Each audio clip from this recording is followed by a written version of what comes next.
Welcome back to another episode of Better on Purpose. Today I have my very first guest, Angie. This is my buddy, but she is someone who is just a gem to the community that she lives in, that she exists in work, in personal, and all the things. And so I'm super excited. Thank you for having me. Of course. I'm so excited. I'm excited for this podcast, y'all. It's going to be great. We always have a good time when we talk anyway, but this is good. Thank you. I love seeing you out here doing your thing. Well, thanks. Your multi-talented self, too. You know you do many things, but this is exciting. I'm excited about what you've shared with me thus far as like what's motivated you to do the podcast. And I'm so interested to hear all of the different stories that are going to come out of it. Thanks so much, Ange. You're welcome. I'm really excited about it too. Definitely all the things, all the learnings, but yes, something that's near and dear to my heart, and just excited to see where it goes. Yeah. So I think I want to really start with asking you how you're doing. Like, just how are you really doing? I think because a lot of the time when we say, "Hey, girl, how's it going?" Like it's a just kind of like a natural greeting. Yeah. And there's not really a lot of weight in it, which I mean, it doesn't always have to be a lot of weight, but just how are you? How are you really? That you say that about the description of that, because I can't remember how many years ago now it's been, but there was a point in time where that was standing out for me, like that, just watching other people.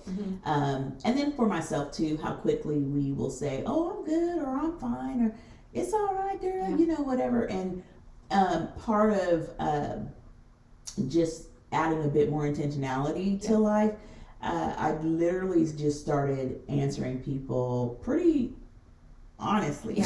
Yeah. You know, and you know, and then being able to say, "Well, you want the short version or the long version," or you know, that kind of thing. So I would say for that answer today, I would say I'm doing good. Honestly, I feel good being here. I'm calling myself a hope dealer, and I know I've seen some other shirts around that, but I do have hope. Even if I get frustrated, even if I get down, I have hope that things don't have to stay the way that they are, and also hope and know that I have control over how I show up. And so I'm showing up today hopeful. I'm showing up today happy to be here with you. I'm just grateful. Gratitude is a big thing for me, so I try to make sure I pause for that gratitude all the time. That's a constant. So. And I mean, that's actually one huge thing that like I value in you. Like you tend to really see the positive and that there is hope, even when a whole lot of not hopeful stuff is happening. Is bad. Yes. And so I think that is a part of your light in the spaces you show up in. So what does life look like right now? Like you are someone who is, I can't even name or count, even begin to fathom or explain all of what you do and all of who you are. Like you do all the things. So what does life look like for you right now? Well, I mean, it's still a mix. Like my life is, I've got all these little pieces of things that I do, but how it flows and moves and all of that, it takes me having a mix of it, because we might know each other from our faith community, but we were just talking before we went live on camera about the fact that I'm also building a business, and I know it's one of those crazy things like, well, girl, what you building a business for right now? You know, but that's what's the call. That's the call. And it's a business that I actually established back in 2015, but I just kept sitting it on the shelf for other people and other reasons and all of the things. And so between that, the stuff that I love to do at church, and the responsibilities that I still have there, even though I stepped away from some other forms of that responsibility almost 2 years ago now. That's cray because it feels like it was yesterday. I think I mentioned grandchildren. I have 4 of them, and so I'm trying to be more intentional in their lives than maybe I gave myself opportunity to be with my children.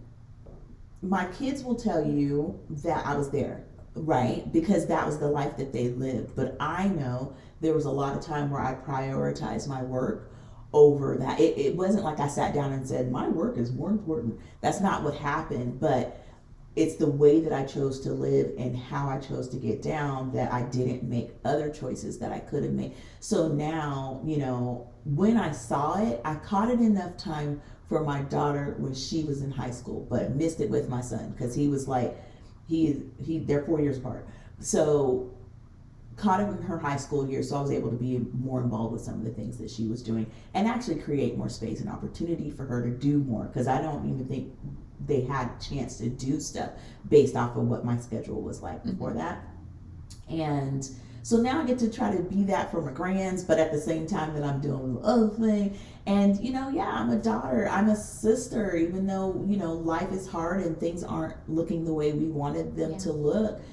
That's still a role for me. I'm still auntie. I'm still, like all these things. And so with the business thing, I'm about to be a published author. Like, hey, I'm excited about that, y'all. Super exciting. It's coming really closely. It's coming up. And believe it or not, when I list all these things for you, and I know I still kind of kept it. That was in a nutshell. That was for sure. I kind of kept it with tent pegs and not just kind of the whole thing. Yeah. Even with that, I know that this is me slowing down compared to how I used to live. Yeah. And that's on purpose. Mm-hmm, mm-hmm. That is me being better on purpose. And then kind of challenging myself when I feel like I'm getting back in that scenario again and asking myself, questions in those moments, and be like, girl, what you doing? Sit down. Sat down, like Medea was saying. Okay. Yeah, and I mean, definitely speaking to the slowing down, intentional, with intentionality, is something that I'm just starting to step into. Not something I have figured out even the slightest bit. So it's something that I am trying to glean from others, and find how that works for me, like what slowing down for me looks like. So thank you for your example. I love that. In the book that I'm writing about, it's about my coach approach kind of, vibe. But you just made me think about the first pillar of the dynamic pause is what it's called. But that first pillar is pause to breathe. And I talk about how the success in that first pillar and how you navigate that first pillar is just allowing yourself time to see. And that's where you're at. You see. You're not trying to navigate that. You don't know what it looks like yet, but you let yourself slow down enough to see that, oh gosh, I might need to make some changes here. Yeah, totally. And that is 100% a wait, what? type of moment.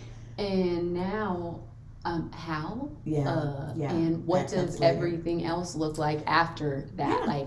So yes, definitely looking to glean from you in that area as well. And other people who I have noticed have started to, lean into that. So if someone were meeting you for the first time, how would you describe the work that you do? Tell us a little bit about your business. My business? Okay. Yeah, I mean, I literally enjoy, it's kind of like what you've described about our relationship a little bit, but with this bent toward leadership development. I'm all about that. That's my niche, right? I want to work with leaders, and they can be leaders of all level. I tend to gravitate to high performing and highly productive leaders that are always on the go. But this work that I do can apply to any leader at any level, and it's concentrating on their own personal journey, so that they can do what you're about to step in and try to do. Because usually people like yourself, myself, and others in that vein, the things that we're doing are good things. And typically we have a lot of talent.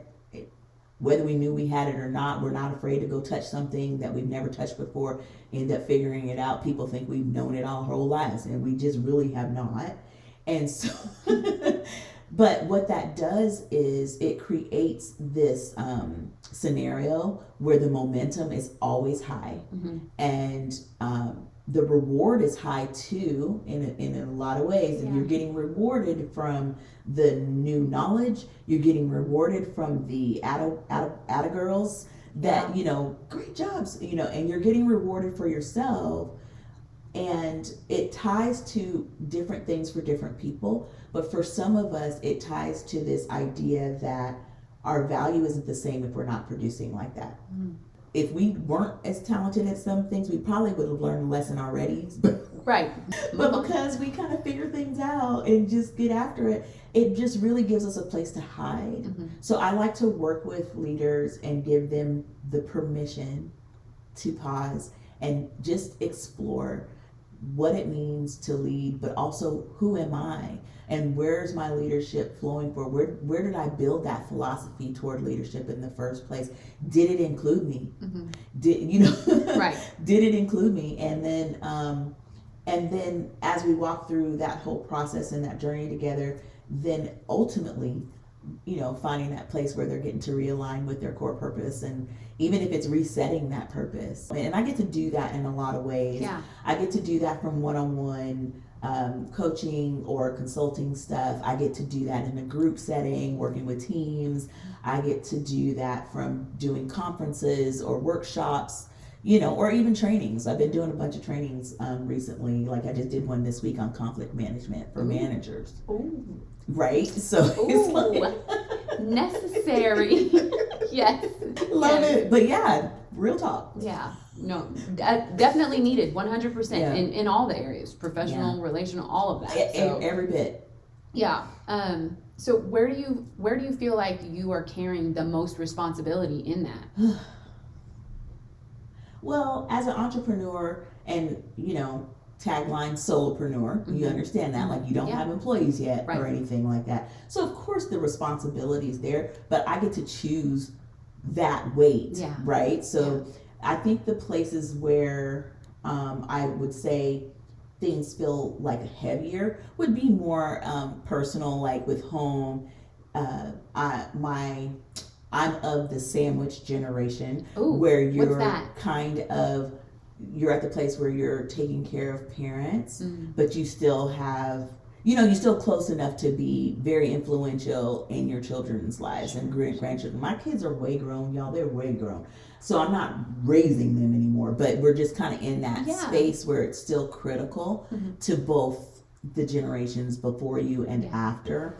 And for my mom, I feel a very high responsibility for her well-being and how her quality of life is right now, with some of the things that she's dealing with, challenges with memory and things like that, and making sure that she's okay and wanting her to still find joy as much as possible and trying to make space for that. So I do carry that pretty heavily. And then of course beyond that, just community. I love community in all aspects of that, and I want to know that I don't care about being known, like famous or nothing like that. Y'all can miss me with all of that. If it comes because I'm talking to you, great. But I'm not seeking that. But I do want legacy. I do want people to, if they think about, remember that girl named Angie? I want them to kind of remember something that leaves that hope or light that they can say, yeah, you know what? Something's up with her. I don't know what it was. And if they figure out it was Jesus, great. Yeah. Because I want you to know him too. But at the end of the day, it's like, can we touch each other positively and can we leave that? I don't have to have positive experiences all the time though, because I don't. Yeah. There's days I'm ticked. There's days I'm sad. I've been sad this week, with some of the family stuff we're dealing with. But and I was really sad. And I actually was texting my son last night, and he saw a text that I sent him 2 days prior, because you know how they do. 2 days. He was like, I'm just now seeing this. Not 2 days. Yeah, that's why I was checking in on him. And he's like, I just now saw it. And he only saw it because I sent him something else. Yeah. But I was checking on him because of something that we're dealing with as a family. And then you know, and he was asking about me, and I said, you know, I honestly am pretty sad. I've like cried like maybe 2-3 times this week already, and but I'm okay with the sadness. And I actually sat on purpose last night for a brief moment in between my doom scrolling and playing my game. I sat and just let myself sit in the sadness. I just let it happen. I let myself go, I don't like this. I let myself, you know, ask the Lord, can you, I know this is not how this works, but can you just like swoop that up? I wanted him to do the helicopter lift kind of a situation. Take me out of here. Yeah. And it was really to take somebody else out. It wasn't for me. It was to take somebody else that I know is going to go through a difficult time out of that. But I also understanding, and most of you guys watching to know this too, and Teryn is aware that when we want those helicopter lifts, sometimes we're just prolonging the inevitable. Yeah. Because we're never going to get the relief we want until we actually walk through the thing that we keep trying to avoid. Yeah. That weighs heavy on me, you know, that kind of thing. And so some of my community work involves children. I've worked in some capacity or another, or far away or close up support of community and schools of Lakewood since probably 2014, 15. And then recently got involved with the ALS. I sit on a committee for the local walk here in Tacoma. And so we're working to build toward that. I lost a friend to ALS a couple of years back. And so, yeah, there's lots of things that are important to me. And I know, guys, I'm letting y'all into my world a little bit. I know I can't do it all. And I have to remind myself of that often. Yeah. But I do want to not only be a person talking about the things that are important to me. I want to actually touch them. Sure. So yeah. Anyway. Yeah, I think that kind of leans into like capacity. Like when I think of that, recently I discovered that look, realistically, we all know that everybody has a capacity. Everybody has a capacity. Yes. And somewhere in my mind, I didn't. I don't know, for however long, for as long as I can remember. I could take on more. I could keep doing more. And didn't do well with not having something to do. Yeah. And I think in this season of slowing down and pausing, it is excuse me, you do have a capacity, and you have exceeded it multiple times, and wrestling and kind of what that looks like to one, accept it. Right. That, okay, I see it, I get it, and also then walking in, how do I make adjustments on what's good for me, which is also for those of us who are constantly doing and involved with others, that tends to fall to the wayside, unintentionally, but it does. And so it becomes like I'm taking care of everybody else, and that's where my heart is, and that's where I thrive, and that's where I'm comfortable. But also, we all heard, you can't pour from an empty cup. Yet you will find it. Look, here's some droplets for you. Like, we won't admit the cup's empty. It's not, and we don't let it. We feel like we're not letting it get empty. And honestly, I don't know about you, but I'll speak for myself. Sure. I was very similar in that I didn't realize I was doing that. Yeah. I didn't realize I was doing that. I was several decades in before I realized I was doing that. Yeah. And when I first got the glimpse, it was from a naturopath who I just went to see because I have some other things I'm dealing with and I wanted a different approach. And it was just like the get to know you session of tell me about yourself. And I started talking about all this stuff then, because it's a different set of things, right? We are good about putting the things in. But in that particular visit, when I sat there and listed all of the things to my naturopath, what I was doing, when he just said, how's life? What's going on? That was the question. And I started talking about all the things, and he said, and I was like, what? Because I'm just meeting him for the first time. He says, so what, I'm not even going to do a blood test for you, and I'm going to put you on a cortisol manager because I can tell you your adrenals are shot. There's no way someone's living like that and it's not happening. And I was like, what do you mean? I literally was clueless. I said, I don't understand. What are you saying? I don't feel stressed. I feel fine. Yeah. And he was like, your body has learned what to do with the stress, but you can't prevent stress. Everybody stresses. Yeah. And then I was like, really? It was a learning moment for me. Yeah. And it wasn't like I didn't believe him, because I did believe him. I did the cortisol manager and actually felt better afterwards. It was for 30 days. I had to take a pill, yeah. and I felt great after. I didn't know I could feel like that because it'd been so long since I'd not felt like that. Yeah. And so we did that, and then even though I got that knowledge then, and it made sense in a way, it didn't change my life then. No. You know what I mean? And so I was like, wow. I started telling myself things like, when this piece of life is done, then I'll chill. Yeah. You know what I'm saying? Because at the time I was going to school full time, raising my kids. I was in a marriage then too, volunteering at church, like all these things. I was, it was a lot. Yeah, it was a lot. And so I think Jordan and Becca were getting married, and Alicia was about to graduate from school. Like, it was just like all this stuff was going on that required touching. Yeah. And that's before you get into these outer things like moms and sisters and nephews, you know what I'm saying? All the things. Friends. Hello. Yeah. We were doing a lot. So yeah, I remember him saying, you're doing too much. And I was like, but I don't understand. Like, I said, it's going to end soon, because one day I'm almost done with school. Yeah. I'm almost done with school. And while I was in school, discovered the coaching thing. And then so I got that degree, then got my certification for the coaching, which then required this, and then required that. And then I finished that. And then by the time I'm done, then the school had developed a master's degree that was connected to leadership with the emphasis in life coaching. And I was like only 6 credits away from that. Okay. And I felt like, okay, I'm exhausted, and I know I am. Yeah. I was honest with myself about that.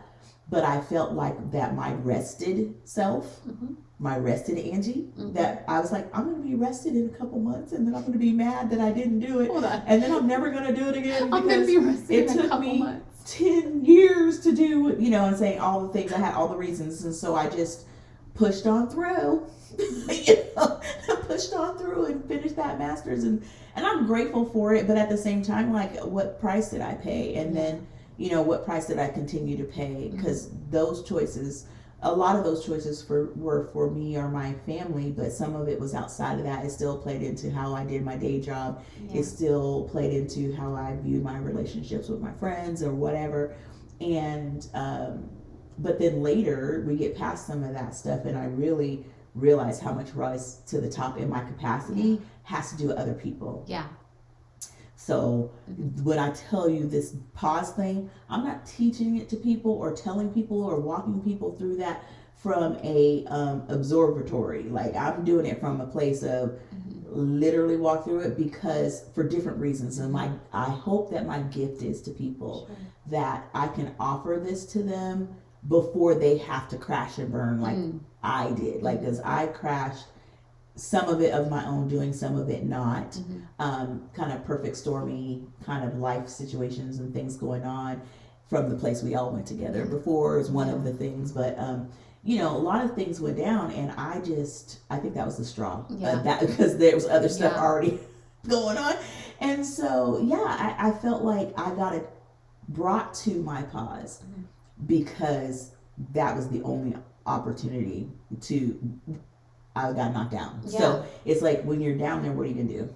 And so I just made a choice to be different when I got up. Yeah. Well, and that's big, because part of why I'm leaning into this and intentionality with being better with all the things is because I'm often told, like, you can't keep X, Y, and Z. Like, one day your body is going to sit you down. Like, and then what? And so how do we get to a point to where we are balancing to still live as our authentic selves and show up how we show up to the world, but how do we balance it in a way to where we're not burning out to the point of like physical exhaustion, or we don't have the mental, emotional, physical capacity that, you know, we have for as long as we've had it. And how do we not get sat down? How do we, listen, I'm not doing that again. I said, well, and here's the thing,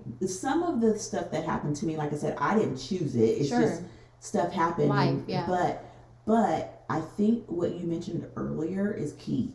This idea of letting yourself see it, because where you get caught off guard is when you don't see it. And then in those moments where, like the period you're walking through now, it's what will we allow ourselves to see and gather and be brave enough to let go of certain things of how we see ourselves, how we see the world, how we see each other's, and really just kind of challenge some of those things, right?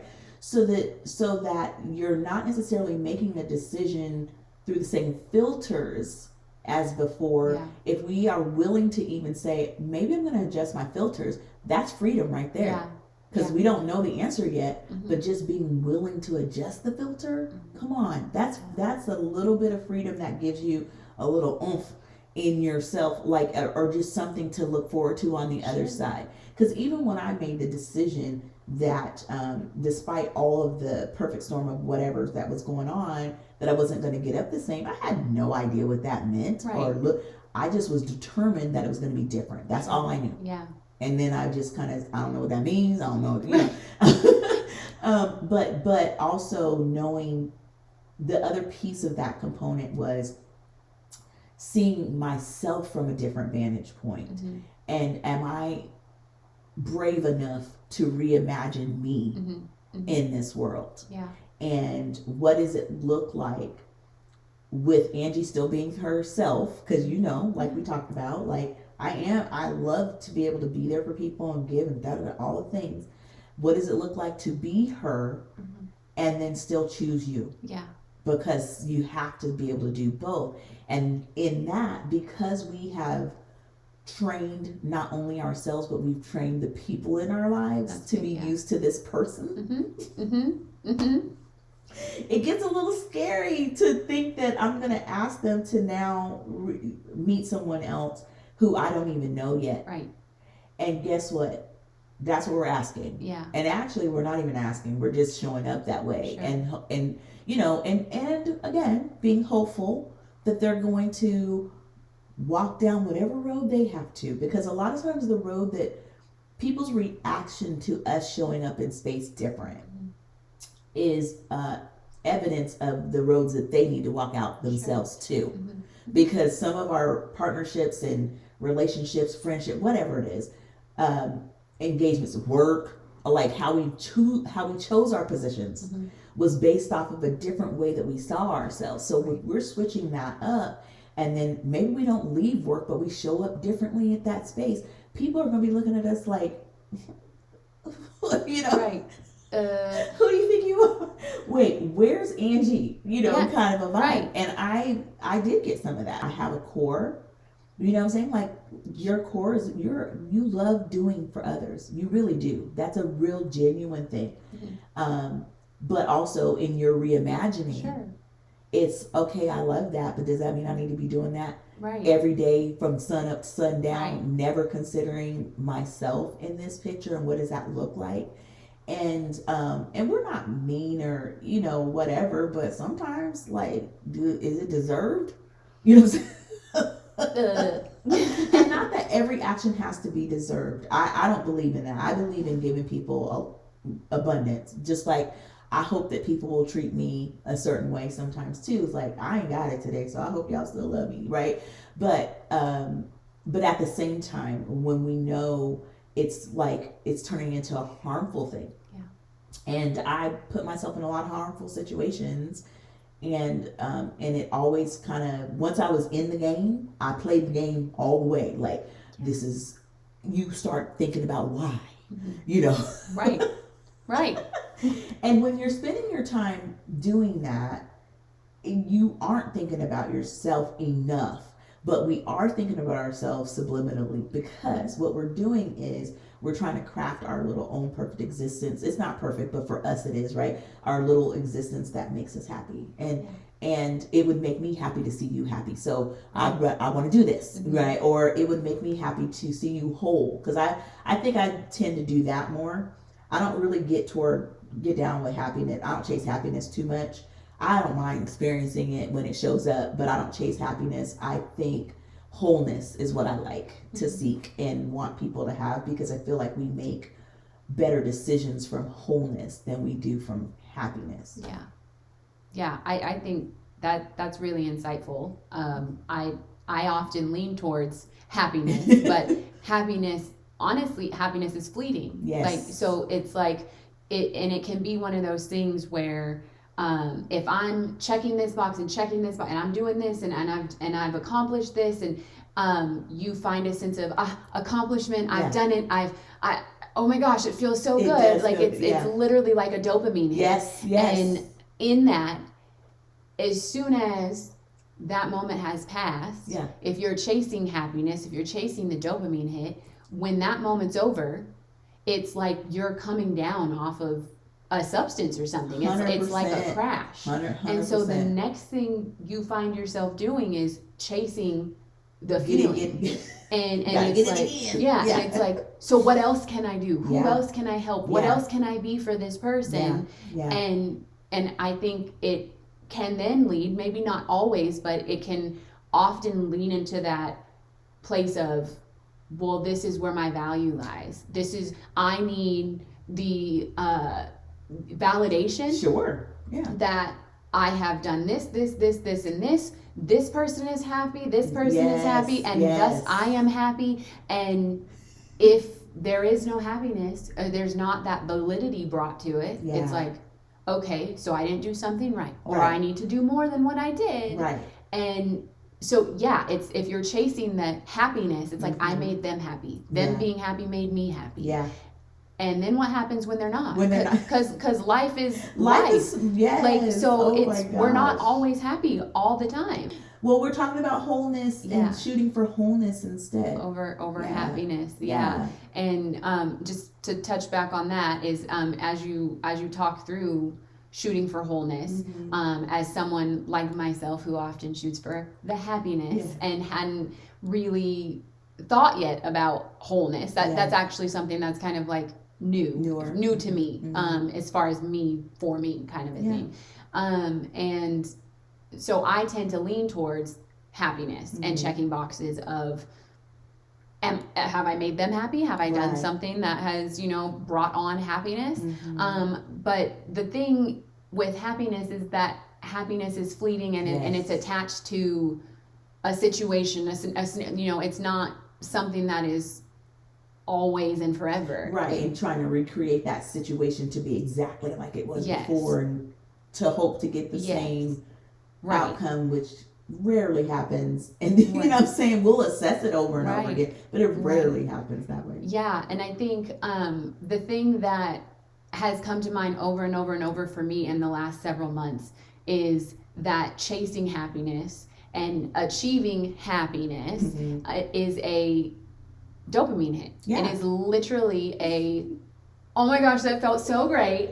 This is awesome. I did something right. They're happy, so I'm happy. And then the moment passes and you're not feeling that sense of happiness or euphoria, if you will. It's literally a come down from the dopamine hit. It's like and now I need something else to get me back there. And so it becomes what can I do next to get happiness? What to make them happy, so I feel like I can be happy because I did something. So chasing wholeness is something that I personally would like to hold on to and try to march towards.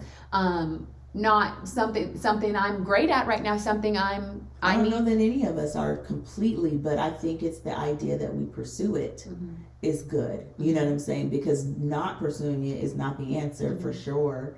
I love that you brought up the dopamine hit on that. But I just learned this week, not regards to making people happy, but as a whole, for highly productive people and high performers, it's a neuroscience thing.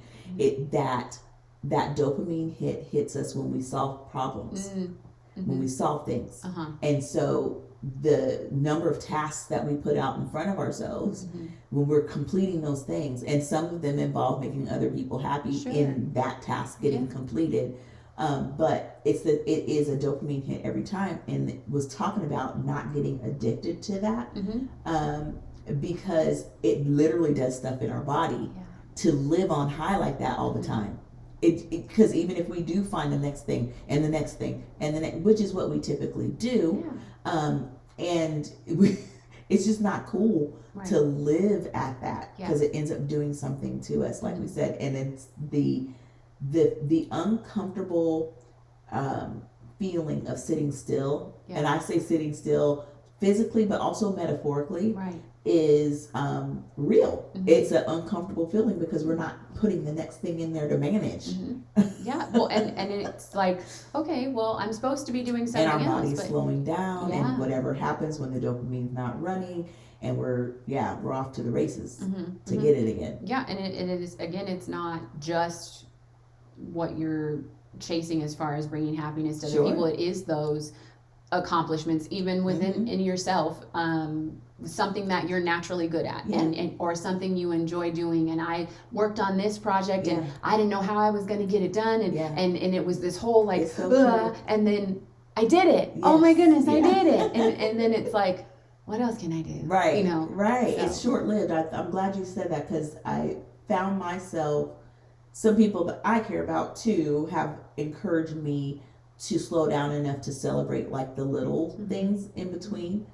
Because when you live your life like we were just talking about, we'll just use that same analogy with the drugs. It's like sometimes with the drugs, that same amount of drug is not going to do it anymore. When you watch an intervention and stuff, most of those people started off just having a drink or started off whatever they were doing. And then next thing you know, it's never enough. And I did a whole bunch of this and that, you know, kind of a vibe.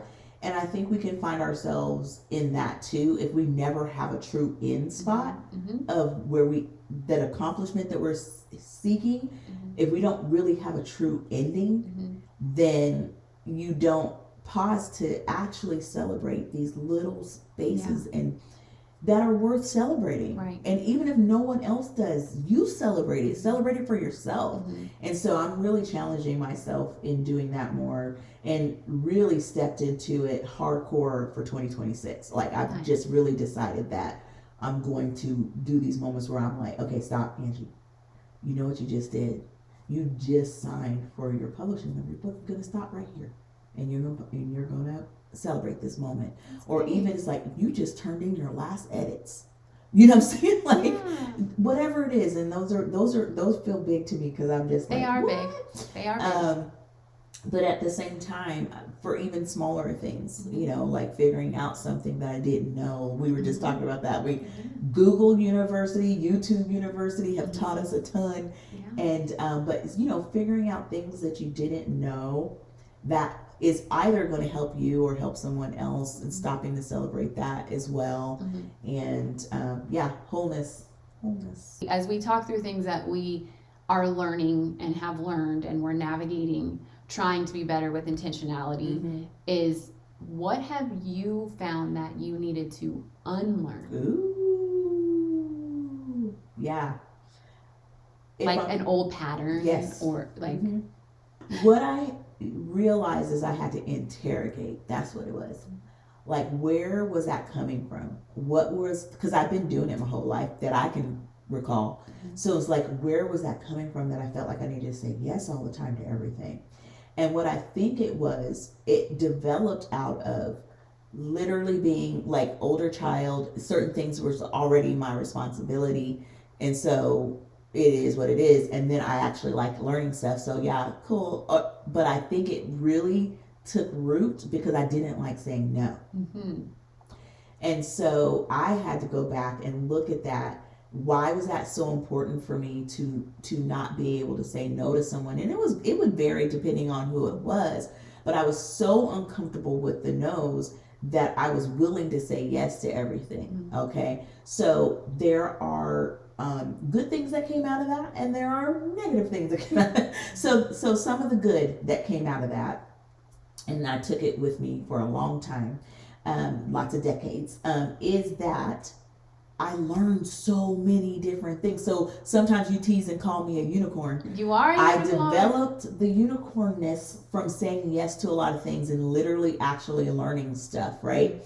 And so I love that I have this weird encyclopedia set in my head information I shouldn't know. Like I'll be talking to somebody like, there's really no reason for me to know this, but kind of. Let me tell you. So that was the positive out of that. The negative out of that is saying yes all the time is unrealistic. It really sets a tone for people in your life and in your workplace and all of that people can literally come to you without considering you. Mm-hmm. Because they might consider you the first time, even the second, maybe even the third. Yeah. But once that pattern is established, then they just automatically get into routine. And it's not that they don't care about you, but you've already set the stage. So it's a just drop and run, drop it. And so it creates a veil for them to literally see you as a person behind what you can do for them. And it's not because they asked, it's because you said yes, right? And so I learned that. And so I've had to teach myself, what it means. Really sit down and go, okay, Angie, what does it mean to you in this moment to be able to say yes to the situation? What is going to happen when you say yes in this? What other things is it going to affect? And weigh that out and really be able to let that go. So those are some moments where I really want to say yes. Now, the other growing season is when I know not only I shouldn't say yes, but I don't want to. That is a ghost, Who's that? I don't know. Oh no, girl, I'm trying to find out. I don't know. Who is this person? But even to the point where when the only reason you're saying no is because you don't want to do it. And learning that we hear the phrase no as a complete sentence, but there aren't a whole lot of us that use that. Well, I shouldn't say that. There are plenty of people who do. But in our circles, I think I tend to run in the circles of servant-minded people who love to give. Right. Okay. So in that circle, we don't use the no as a complete sentence enough. And I feel like if we're real honest, our community is the easiest place to learn that because more grace is given in that. If from another servant-minded person, if I hear you say no, then I can take that a little bit more because we get down, like we be seeing things the same when it comes to wanting to give because you already know the heart behind it. But that's still a cheat for us. Because we need to be able to say no even if we know it's going to make that other person not feel good about it. Well, and I think if I can just interject, it is like for the people pleaser.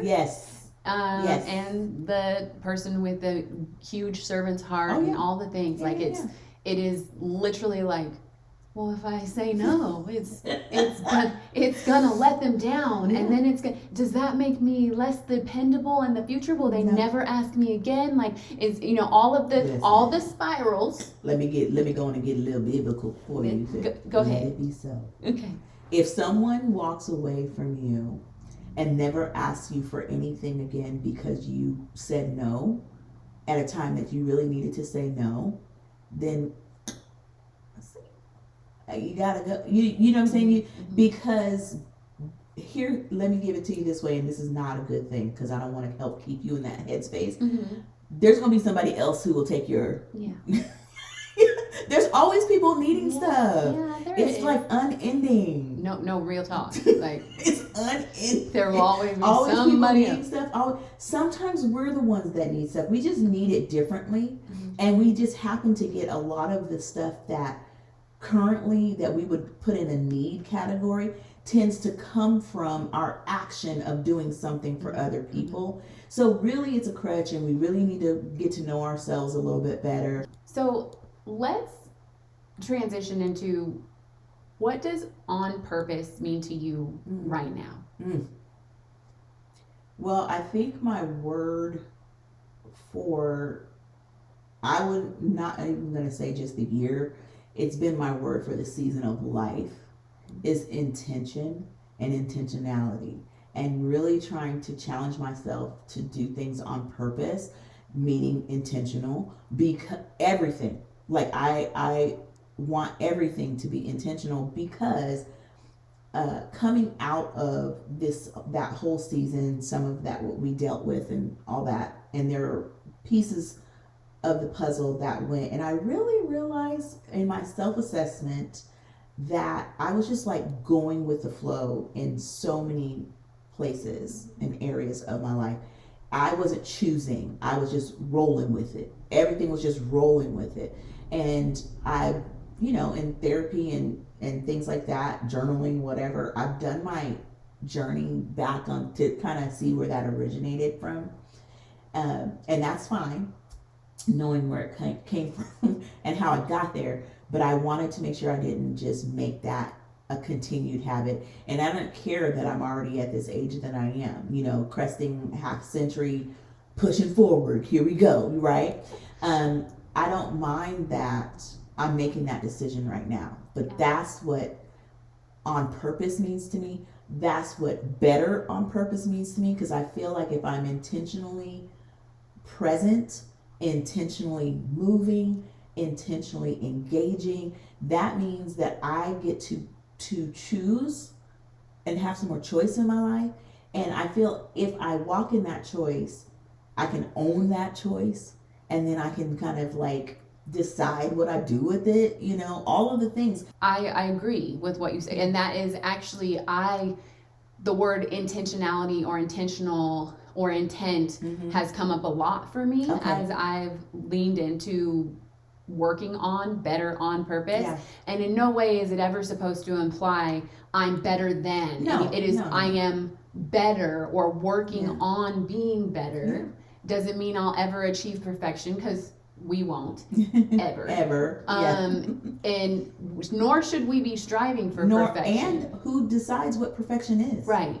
So knowing that striving for better does not mean we are working towards perfection, as we understand that's not achievable. But knowing that our intent is to show up better than we did yesterday, is to show up better than we did an hour ago. Right. And understanding that how we show up, and not just how we show up for other people, but how we show up for us, matters. Like that is the biggest piece to me, is how you are showing up matters. How are you being intentional about making changes that are bettering you, that are bettering your family, that are bettering the community you exist in, that are bettering the friendships you exist in. And in order to be better in all of those spaces, we have to first be better here. And that is something that I have been learning on a deep personal level recently. And so trying to be mindful and being intentional, and in being mindful and intentional, trying to find a way to be consistent in that. Right.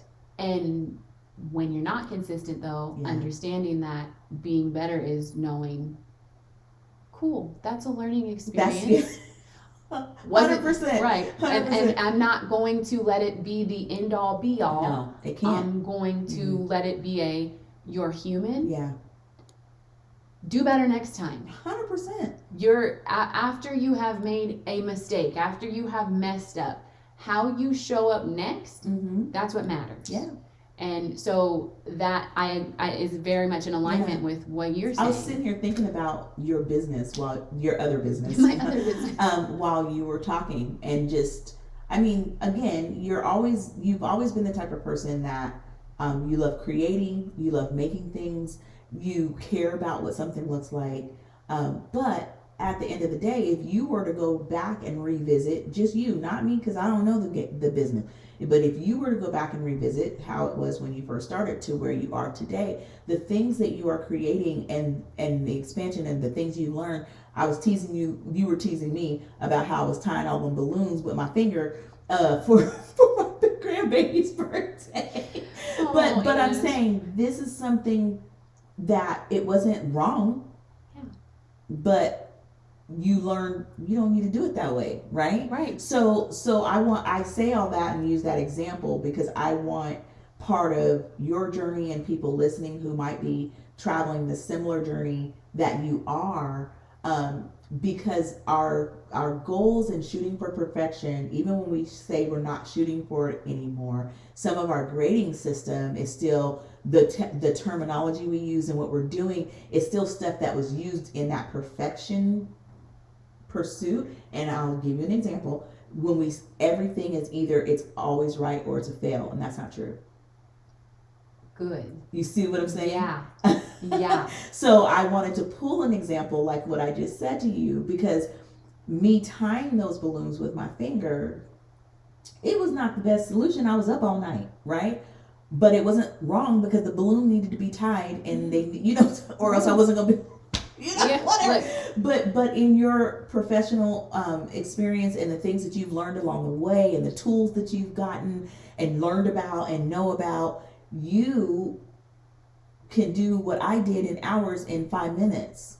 You know what I'm saying? And so I need you to understand, like, in our journey of never reaching the perfection, we also have to change our terminology and our grading of the system. Mm-hmm. And so put some more stuff in the middle. I know we like our black and white, but gray is our friend sometimes, as much as it can feel. Usually that's equated to being muddy or whatever, but in this instance, it's like, no, this is real. Mm-hmm. This is what life looks like. Yeah. Life is more gray than anything. Mm-hmm. And so learning how to navigate and still see ourselves in the midst of the gray is real important. Girl, that's big. And I need that.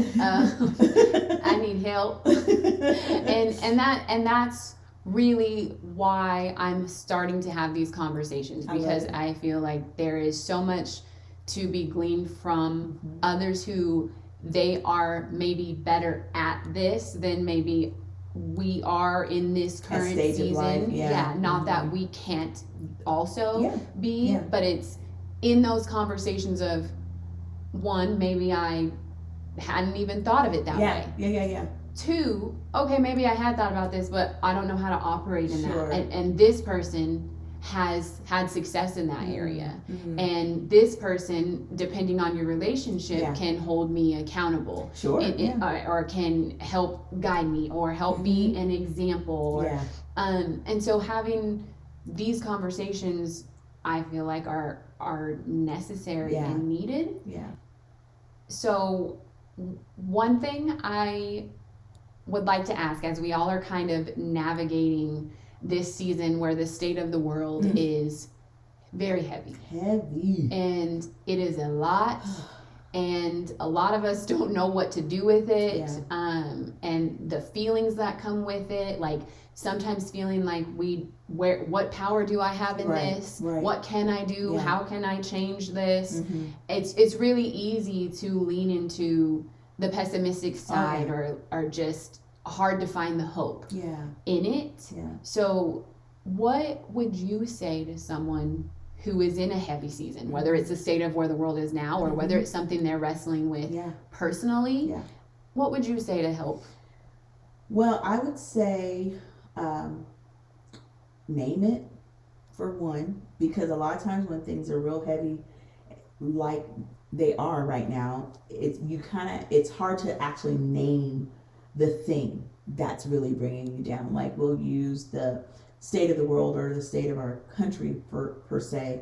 Like I was talking about earlier, like I'm really disappointed in some of the things that are happening from a legislative standpoint, some things that are not happening from the legislation that already exists. You know what I'm saying? Like, so mad.